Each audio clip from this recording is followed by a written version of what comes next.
तो अपन दूसरे प्रश्न पे चलते हैं। आपने एक लेक्चर में भेद विज्ञान के बारे में बताते हुए कहा था कि जब गाल पर थप्पड़ पड़ता है तो यदि हम उसे जानने लगते हैं, भेद विज्ञान करने लगते हैं, तो हमें उसका दर्द नहीं होता। तो ऐसे ही जब राग उत्पन्न होता है और भेद विज्ञान की कोशिश में उस राग को जानने का प्रयास करते हैं हम, तो राग तो उतनी देर के लिए दूर हो जाता है, परंतु जो आनंद आना चाहिए वो नहीं आता। तो हम इस तक कैसे समझे पहुंचे? बहुत बढ़िया प्रश्न है। अ, इसको मैं पहले आपको जितेंद्रिय पने से पहले एक्सप्लेन करूंगी और फिर हम इस वाले कॉन्सेप्ट पर आएंगे। जो बॉर्डर पे लड़ता हुआ सिपाही है, सोल्जर है, मुझे तो वो बहुत बड़ा भेद विज्ञानी लगता है और वो मुझे सबसे बड़ा जितेंद्रिय लगता है। आप कंफर्म करना वो है कि नहीं है, क्योंकि जिसको अपने शरीर की परवाह नहीं, शरीर से कोई राग नहीं, वो अपने शरीर को, शरीर के अंगों को, यहां तक कि थर्ड डिग्री टॉर्चर यदि उसके ऊपर हो रहा हो ना, जब वो होते हैं प्रिजनर्स ऑफ वॉर, पीओडब्ल्यू, आपको अंदाजा नहीं है उनके शरीर के ऊपर किस किस टाइप के कितने बुरे, समझो, टॉर्चर्स किए जाते हैं इतने इनोवेटिव तरीकों से। फिर भी अपना मुंह नहीं खोलते हैं, बताते नहीं है सीक्रेट्स। तो भेद विज्ञानी और कैसा होता है? आप तो सिर पर रखने वाली सिगड़ी के मुनिराज का उदाहरण देते हो, उनके ऊपर थर्ड डिग्री टॉर्चर तो नहीं हो रहा है? उनके एक एक नाखूनों को, अंगों को तो नहीं कुरेदा जा रहा है, और इसके साथ तो इस लेवल का होता है और फिर भी वो शांत रहता है और चुप रहता है और मुंह नहीं खोलता है। और उसके हाथ कट जाते हैं और पैर कट जाते हैं पर वो हिलता नहीं है अपने काम से। तो जितेंद्रिय है कि नहीं है बताओ? और भूख लगे और प्यास लगे, उपवास भी कर लेता है और खाता पीता अपनी कसब। और ये लोग ने भी, पता है, अन्न नहीं खाया था जब इंडिया में आए थे, बस वो ड्राई फ्रूट। सबसे अपने शाकाहार के हिसाब से, जैन शावकाचार के हिसाब से सबसे प्रासुक चीज होती है ड्राई फ्रूट। वो ड्राई फ्रूट खा रहा था, खा रहे थे खाली वो, और उसमें भी नहीं खाया बीच बीच में कितना तो बोलो आप, ये लोग सब जितेंद्रिय है कि नहीं है? क्यों नहीं है? क्यों नहीं है? आंसर बताओ। लक्ष्य सही नहीं है, अगर जैसे कसब का। क्योंकि जब एक कषाय को जीतते हो लेकिन दूसरे कषाय का आश्रय लेकर जीतते हो, तो वो कषाय मात्र का जीतना नहीं कहलाता है। वो जो देश के लिए लड़ रहा है, उसने कदाचित अपने शरीर के प्रति होने वाले लोभ को, भोगों के प्रति होने वाले सो जो इच्छाएं हैं, उनको जीत लिया है, नो डाउट अबाउट इट। क्योंकि बहुत भोगों को छोड़ के लद्दाख में और कश्मीर में और इतनी एट्रोसिटीज में जीते हैं वो नॉर्मली भी। लेकिन वो कषाय मात्र, यानी कि जो देश के प्रति राग है, वो सही है गलत है अभी मैं उसकी चर्चा नहीं कर रही। अभी मैं क्या चर्चा कर रही हूँ? राग की चर्चा कर रही हूँ, कषाय मात्र की चर्चा कर रही हूँ। उनको जो जो प्राउड फीलिंग है, आई एम एन इंडियन, और धरती माता की हमेशा विजय होनी चाहिए, मतलब मान कषाय का ही रूप है ना। I am not saying it is right और wrong right now, that's a different matter of discussion. तो एक कषाय को जब दूसरी कषाय से आप जीतते हैं, तो वो कषायों का जीतना नहीं कहलाता है। ऐसे ही एक राग दूसरे राग को जगह दे दे, तीव्र राग से मंद राग हो जाए, तो राग रहितता नहीं हो गई है। अब जब आपको थप्पड़ पड़ा था ना, और अपन ने जो उदाहरण में थप्पड़ मारा था वो किसी और ने नहीं मारा था, हमने खुद अपने गाल पे मारा था। क्यों? क्योंकि हमें देखना था कि कैसा लगता है। तो जब हमने अपने गाल पे थप्पड़ मारा, तो आपका उपयोग थप्पड़ मारने वाले हाथ पे जाए या आपका उपयोग थप्पड़ को जानने वाले ज्ञान पर जाए, तो आपको थप्पड़ का दर्द नहीं होगा। क्यों? क्योंकि उपयोग लगता है उस चीज को भोगने के लिए। कोई भी चीज को भोगने के लिए उपयोग का फ्यूल लगता है। उपयोग के बिना उस चीज को भोगा नहीं जा सकता है। जैसे कि मोक्षण प्रकाशक में आता है कि यदि साता या साता वेदनी कर्म का उदय है तो वो दुख का कारण है कि नहीं है। हमारे गुजराती तो हमेशा ये बोलते हैं साता माँ छोने। अरे साता वेदनी कर्म के उदय की बात कर रहे हैं वो, मतलब सब अनुकूलता है ना, संयोग राइट है ना।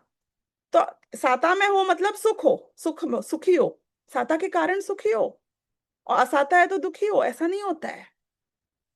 मोहनीय कर्म के उदय के बिना साता या साता वेदनीय अपने कर्म के फल को नहीं भोग मतलब भुगाता है, यानी कि आप उसे नहीं भोगते हो। तो कोर में क्या है मोहनीय कर्म, कोर में क्या है उपयोग। आपको क्यों कोई प्रॉब्लम नहीं होती है कि आपको एनेस्थेसिया दे दिया जाए, भले लोकल हो के टोटल हो, और फिर उसके बाद में जो काटा कुटी करनी है कर दो, बाद में तो नहीं दुखेगा ना जब होश में आऊंगा। बिकॉज जो मेरे उपयोग में नहीं आता है, I am even fine if you are opening my heart and performing a surgery. तो उपयोग is at the core of भोगना, ये बहुत इंपॉर्टेंट बात है। अब आपका उपयोग जब थप्पड़ को एकत्व बुद्धि पूर्वक भोगता है, भोक्तृत्व बुद्धि पूर्वक भोगता है, यानी कि आप जब पूरे थप्पड़ को भोगने में उपयोग लगा देते हो, तो जो एक्सट्रीम आकुलता होती है, दर्द होता है, जब आप उसको जानने में लगाते हो तो माइल्ड राग हो गया, मंद राग हो गया। तो मंद राग को भोग रहे हो तो आपको कम आकुलता हो रही है। तो आप बोल रहे हो ना कि जब आपने कहा कि मैं थप्पड़ से उपयोग हटाता हूं तो मेरी प्रॉब्लम कम तो हो जाती है, दर्द कम तो हो जाता है, वो तो नहीं होता है, पर आनंद नहीं आता है। अरे क्योंकि आनंद वितरागता के स्वाद में आएगा, आनंद ज्ञायक भाव के स्वाद में आएगा, और तुम तीव्र राग से मंद राग को भोग रहे हो, तुम अरागी वीतरागी को नहीं भोग रहे। तो नॉर्मली हमारे साथ ऐसा होता है कि मैं अगर मुझे 104 डिग्री बुखार है, अब 100 डिग्री हो गया है, तो अब तो मैं हेल्दी हो गया हूं ना, अब तो मैं सही हो गया हूं, अब तो मैं जाके क्या हिमालय का बेस कैंप कर सकता हूँ। Fair enough right. क्यों? अब मैं तप नहीं रहा हूं, मेरी बॉडी नहीं टूट रही है, मैं मेरी एनर्जी लेवल ड्रेन्ड आउट नहीं है, तो आनंद क्यों नहीं आ रहा है? फिर मैं सब कुछ कर क्यों नहीं सकता हूँ? अभी भी मुझे क्यों कन्फाइन कर रखा है? क्योंकि बुखार का कम, आपने तो बोला था अब तुम ठीक हो गए हो। अरे ठीक हो गए हो मतलब 104 डिग्री वाले से कंपैरेटिवली ठीक हो गए हो, एब्सोल्यूट थोड़ी में आए हो तुम अभी तक।